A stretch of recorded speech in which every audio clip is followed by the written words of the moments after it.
Hello, and thank you for tuning into the Stuff I Heard podcast. I'm your host, Joshua Peak. As you can tell, it's a little bit dark here if you're watching this on YouTube. I woke up a little bit early. You ever have one of those moments where you're sleeping and your brain goes, "Not today, son. You're going to get up and embrace the world." So that's just one of these days today. This is a little bit bright. Let me see if I can turn this down a little bit. Oh, wrong one. Wrong button. Wrong lever. All I could picture is Emperor's New Groove. Anyway, let's discuss stuff I heard. Okay. It's been an interesting week. Lots of things going on that are unseen on the daily life of the podcast, but also unheard because a lot of you are listening to this with your ears. So let me try to paint you a picture. Over the past week or so, I have completed a project that I was working on building a table. Um, I have gotten into woodworking a little bit, and I've spoken about this before because of my friend Greg's mother, Donna. I'd gone to visit where they had built a cabin, log cabin, just her and her husband, Frank. And looking at the house and looking at the wood, I was just amazed. And she had these slabs of wood leaning up against a wall. And I looked at a certain piece of wood and I couldn't describe the feeling that I had. And I basically just convinced her to let me have the piece of wood. I offered to buy it from her, and she was like, "What? What?"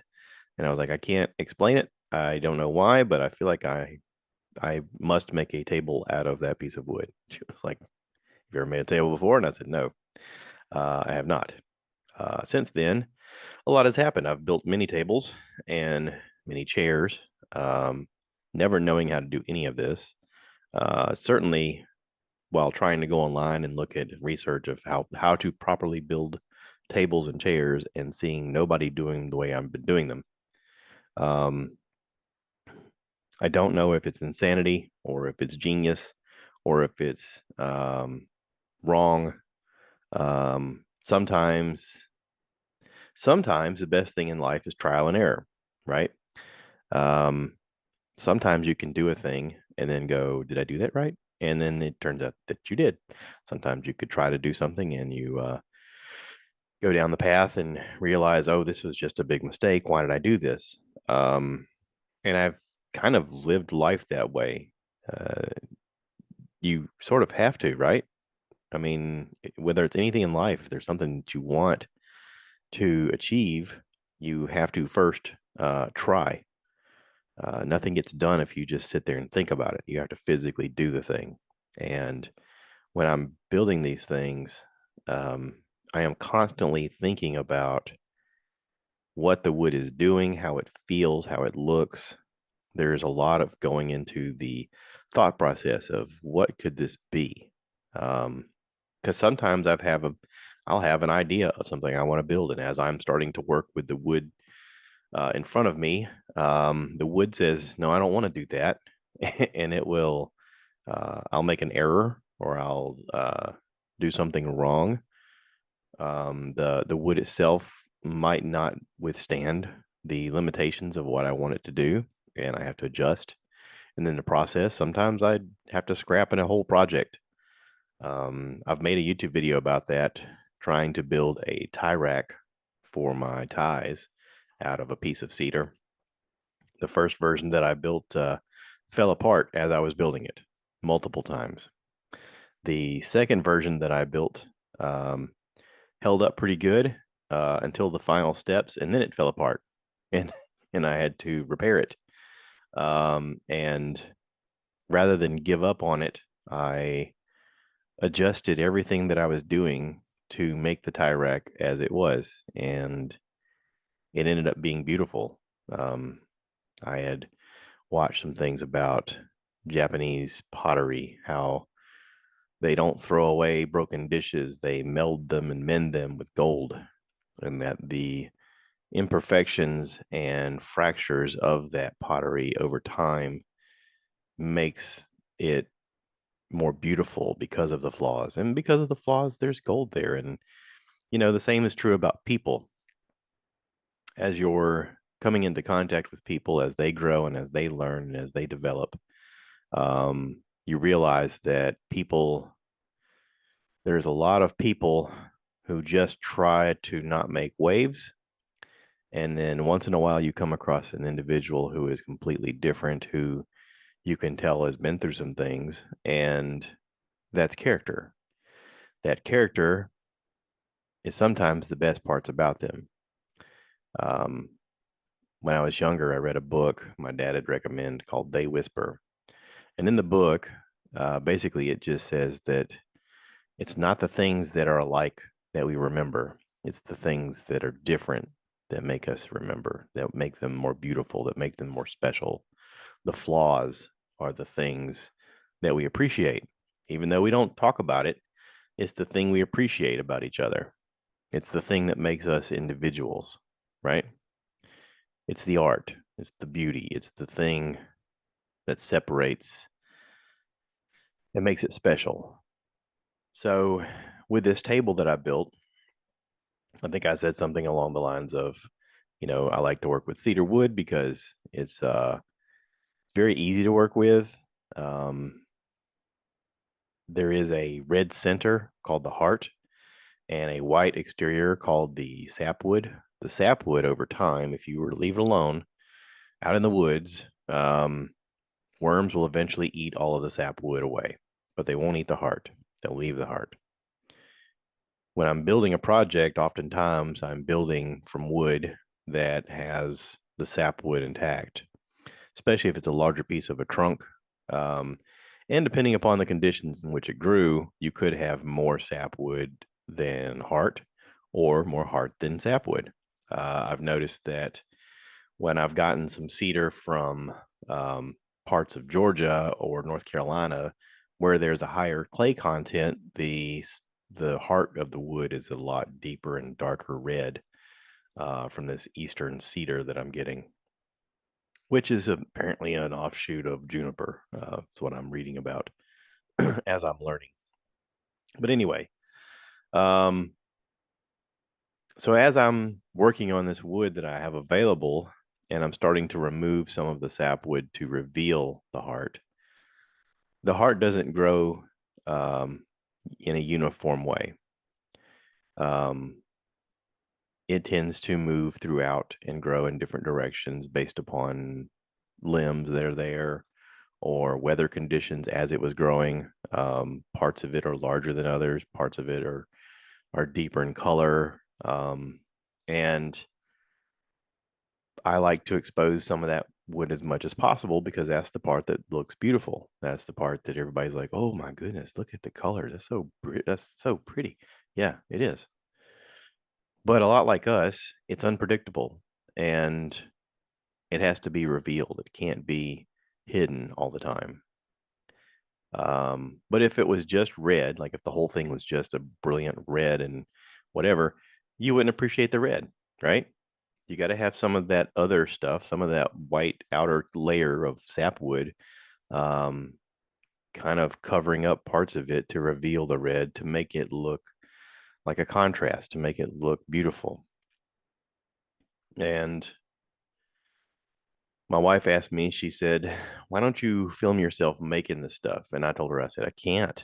I really can't. Um, Not that I couldn't set a camera up and just do my thing, but I think it would be boring for people to watch. And correct me if I'm wrong. Send in your messages and let me know. Am I wrong?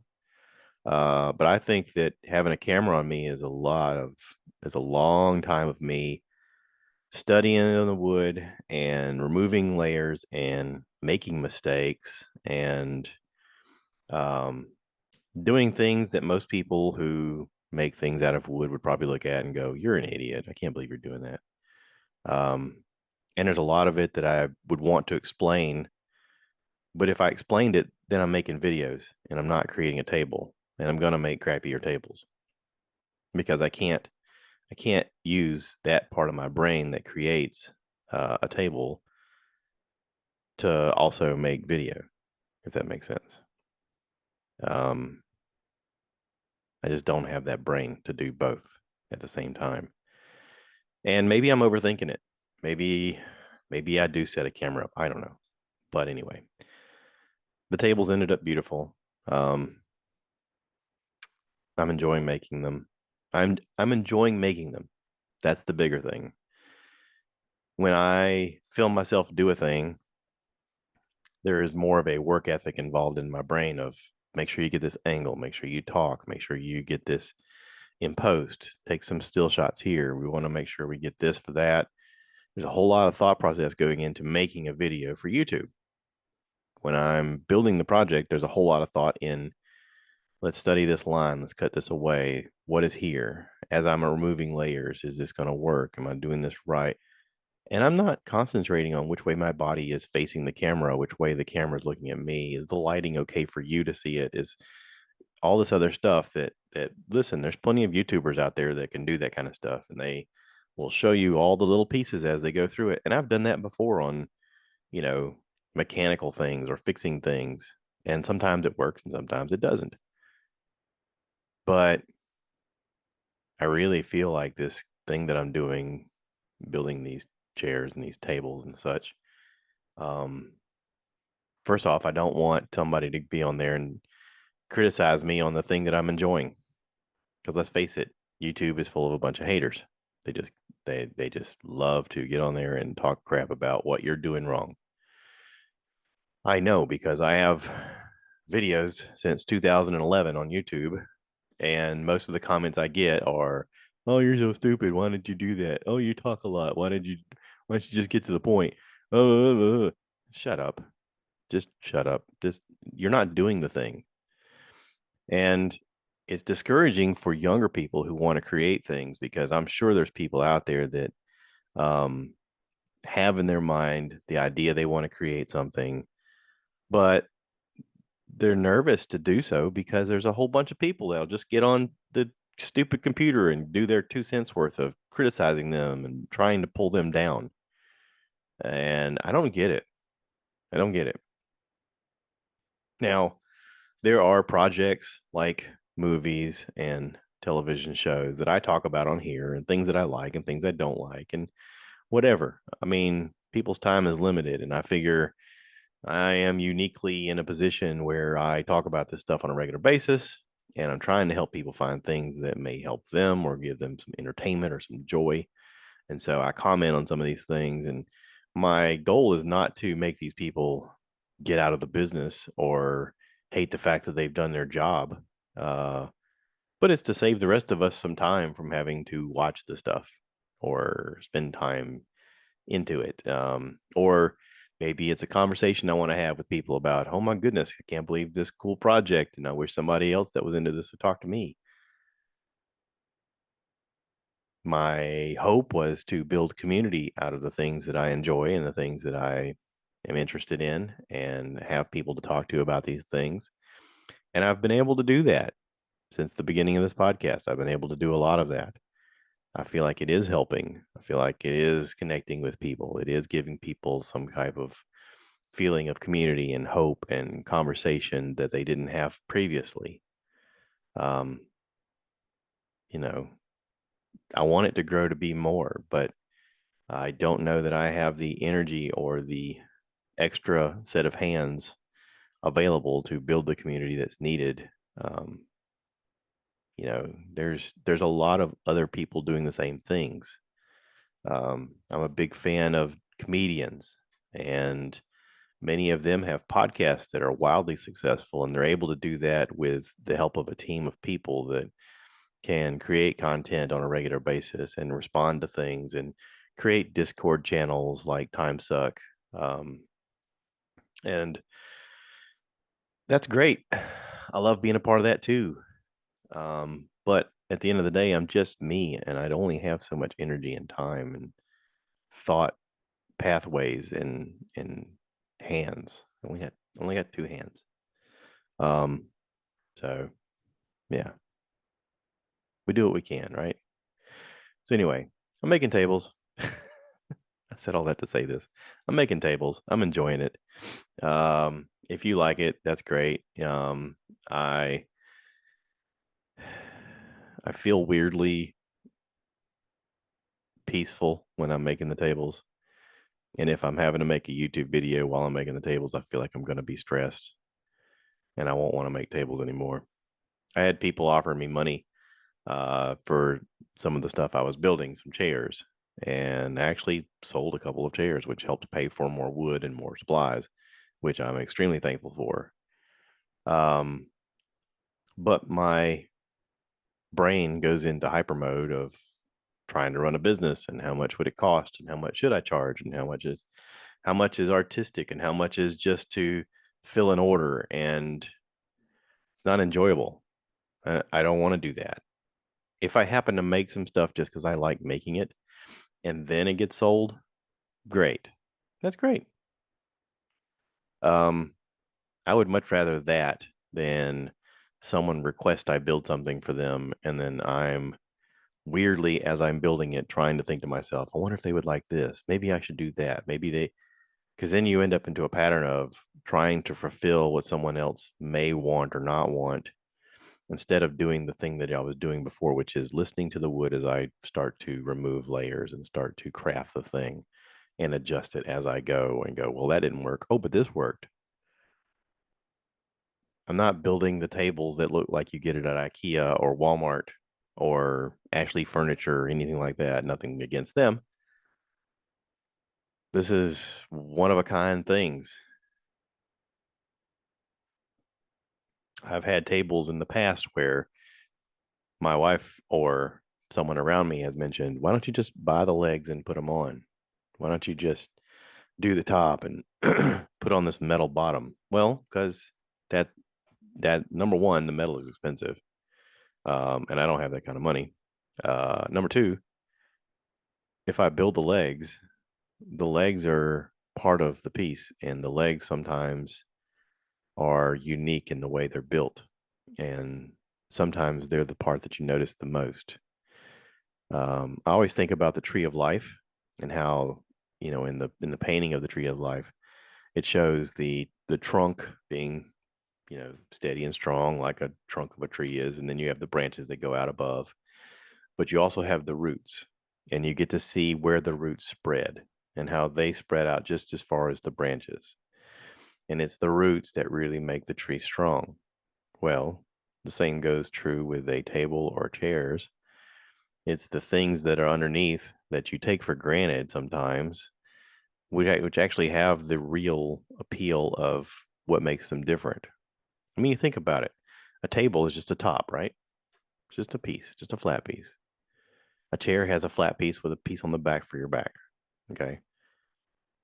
You can just have those, and then who gives a crap what the rest of it's built like, right? Unless it looks different, unless it looks special, unless it looks like it's one of a kind, like it's had some time and thought process put into it. Or I don't know, if I'm using these pieces of wood and they're different when I start taking away the outer layers of sapwood and the heart reveals to me some unusual pattern of growth and I'm able to make that work. It becomes the thing you look at more than the tabletop. It becomes the thing that you go, wow, okay, that's pretty cool. Because just like people, it's not the exterior that we're really fascinated with, it's the stuff on the inside. So, and at the end of the day, I made this comment to my mom. At the end of the day, it still serves a purpose, and it couldn't serve the purpose without all of it. All of it has to be there, just like us, the good, the bad, the messy, the funny, the serious, the flawed, whatever it is. It takes all of it to do what we do and to appreciate what we are. So, yeah. So, anyway, let's talk about some stuff I heard or stuff I saw. How about that? Um, on Amazon right now, there's a movie called Role Play with Kaylee Cuoco. Um, the whole time I'm watching this movie, I watched it this past week. I kept thinking about her role on Big Bang Theory, and I just wanted to picture Sheldon around every corner, just knocking on the wood, going, "Penny, Penny." Penny, Penny. You know what I mean? And I can't. I don't know. I liked her role in Flight Attendant. I thought it was very cool to see her branch out a bit and really show some acting. And this is another version of that, I guess. I know that she just had a daughter kind of recently, and I kept thinking about how to talk about this show, this movie, because in this movie she's supposed to be like a living a double life as an assassin and as a mom. And her husband thinks that she's off on business trips, and really she's out doing assassiny stuff. Is that a word? Assassiny? I think I just made that word up. Um, but while I'm watching her, part of me is amazed that she's able to branch her career towards doing something like this. And another part of me is like, yeah, but it's Penny. Like it's it's still Penny doing the thing. And listen, nothing to take away from Kaylee. I'm sure she's a fully evolved woman and has thought about this before, and you know, she's still a star no matter what she does. I don't fully buy into her being an assassin, but that's okay. Um, this this was done well enough that you go, okay, no, Penny's an assassin, cool. I could just, I don't know. I guess because I've watched her for so many years play Penny on Big Bang Theory that I just picture Sheldon Cooper running around the corner going, I don't feel comfortable with this.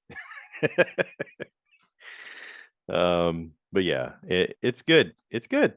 It's weirdly okay that Penny's an assassin. But I mean, it's not like the person's gonna transform into a character that you're like, I didn't even think about the fact that they're Penny. Um, you know, certain actors and actresses, it takes a while for them to get out of that role that they were known as for their whole life. Some of them are able to morph into different people all the time. Listen, I'm okay with Penny being an assassin. I don't want this to sound like I'm poo-pooing on the fact that Kaylee Cuoco is playing an assassin in this movie, and a mom and a wife, and I mean she did a great job. But because of her iconic role as Penny for a long time, I guess that's on me. I just kept thinking about I kept thinking about her being Penny. So yeah, it is what it is. And that's okay. Listen, that is okay. Matthew McConaughey for years was just the guy from Dazed and Confused. All right, all right, all right. The pot smoking guy who hung around the high school kids when he was way older than he should have been, and he says creepy lines like, "You know what I like? Every year I get a little bit older, but they stay the same age." This creepy dude.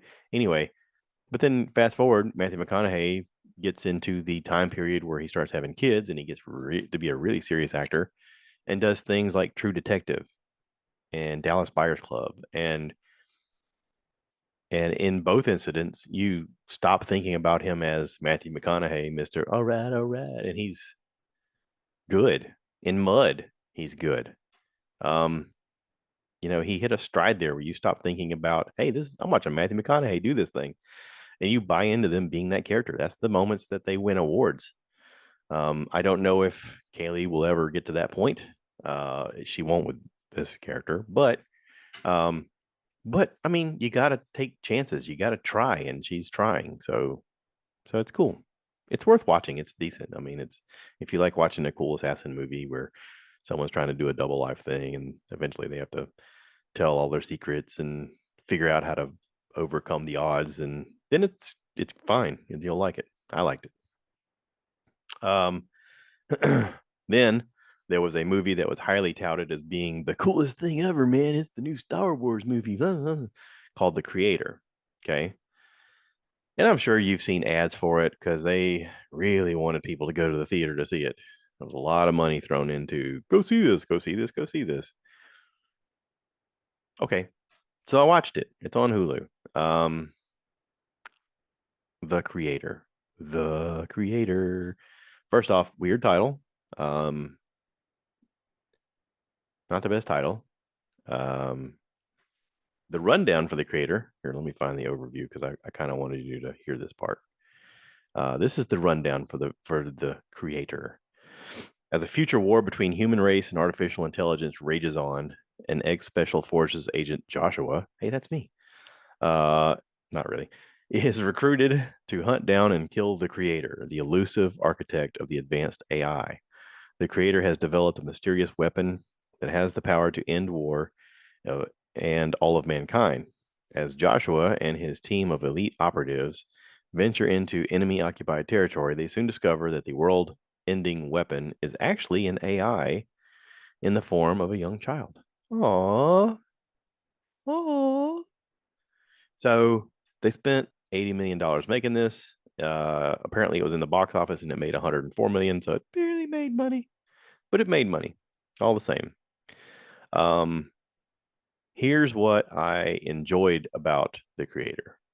Um, First off, the main actor, John David Washington, um, I've seen him in other stuff, and I was going, what have I seen him in? He is the son of Denzel and Paulette Washington. So, yeah, definitely has some um, acting background. He's been in a lot of things. I watched him in Tenet. I've also seen him um, play football. He played for the Rams. He was signed by, he was he played college at Morehouse and then he was signed by the St. Louis Rams. He was an undrafted free agent in 2006. Um, there's talks of him possibly becoming the new King the Conqueror in the Marvel Universe. Um, yeah, John David Washington. And he's a movie star. Listen, this role, this is a good role for him. It shows a lot of dynamic range. It shows his athleticism. It shows his heart. He's everything that his dad was, with a lot of groundwork already done. Um, yeah, he's fantastic in this. Um, the movie's okay. The movie's decent. Um, I will say, I don't think this is worth what they paid for it. Just because I don't know. I couldn't really I couldn't really. I don't know. I guess because the statements were said all along that oh, this is going to be the next Star Wars. First off, shut up. It's not. Um,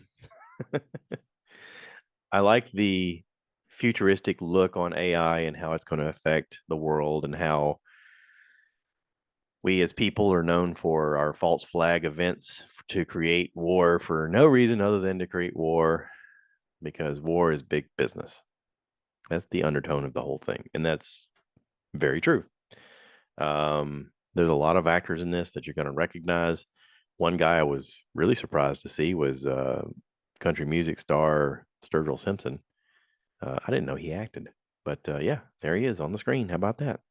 Everybody did a great job in this. The special effects are great. They won awards for the special effects for this movie. Um, the young girl that he's supposed to protect. Oh, spoiler alert. The young girl he's supposed to protect in this, the AI child, um, is adorable, and it has a lot of elements that I could see makes this a very successful project. But I think this is a one and done movie, not a Star Wars event. But uh, but yeah, I enjoyed it. I enjoyed it for what it was. There's a lot of actors in this. A lot of people lended their voices to things. A lot of people were in small little bits here and there. But I enjoyed it. So yeah, the creator, check it out. All right, moving forward. Only Murders in the Building, season 3. I've talked about Only Murders before. Martin Short, Steve Martin, Selena Gomez. This season, they added in Meryl Streep. Ooh, Meryl Streep, Oscar winner, 3-time Oscar winner, Meryl Streep. Oh, Paul Rudd. I was pleasantly surprised to see Paul Rudd playing a character that was very distasteful, but funny. I mean, it's a neat role for him. Um, Yeah, and this season also Matthew Broderick. So that was kind of cool. Um, the show is weird. Because the first season, my wife and I really, really loved. We got into it right away. Um, and there were still a couple of episodes in between that they tried to, in my opinion, kind of overreach fantasy ideals of a play, a musical, an imagination inside of one of the characters, Martin Short's character, Oliver Putnam. He's supposed to be a theater producer. So every episode, every season has gone a little bit further into this theater portion till this season, where it all surrounds a theater act. And because of that, there's a lot more theater. There's a lot more song and dance. There's a lot more weird dreams and adaptations of things where episodes go by and my wife and I are both like, this has got to get better for us to keep watching this. But listen, I watched the whole thing. She and I both watched it recently. We maybe watched 6 episodes yesterday, and I gotta say, they still pulled it off. They still pulled off a show that was awesome. The writing is weird because there's so much in the beginning that is just silly and odd, and it's all meant to misdirect you to think of maybe this person did it, maybe that person did it. I mean, if I look at the whole thing from the outside in, I got to think to myself, okay, you guys did a good job of making us not know who the killer was and constantly think, well, maybe it's that person, or maybe it's her, or maybe it's him, or maybe they did a good job. Okay. Um, I got to say, though, Martin Short and Steve Martin are, you can see the age really starting to hit them hard. And they're addressing it on the show. They're talking about it a lot. And for a lot of the show, we're Googling people's ages because we're like, how old are they? Holy cow, they look good for that age, or otherwise. So yeah, is that their real hair? I wonder.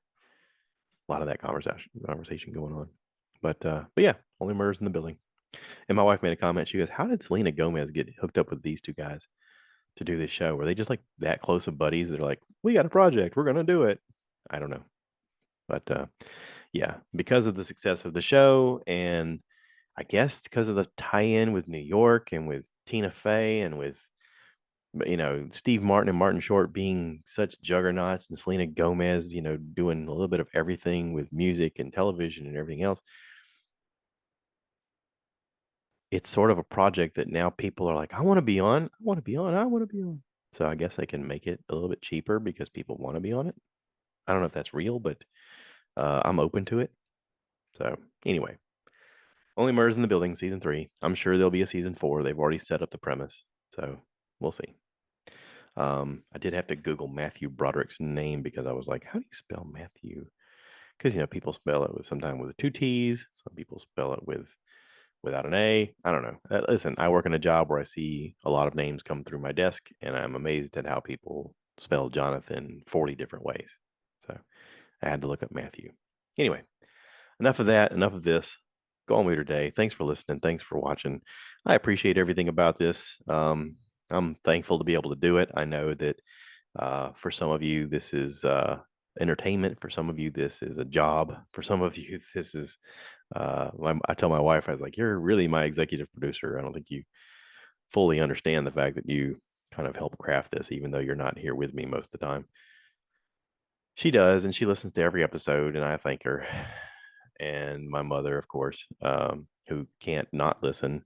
There's some episodes I do where I'm thinking, I really wish you didn't listen to this one, but whatever. Um, yeah, thank you. It's all part of it, right? It's all part of the stuff that makes the project, that makes the thing that people go, wow, you did it. Yeah. So till next time, we'll do it again. Appreciate it. Please take a moment, rate, review, subscribe, share this with your friends. And as always, I end this by saying, cue the cow. Cue the cow. Moo, baby.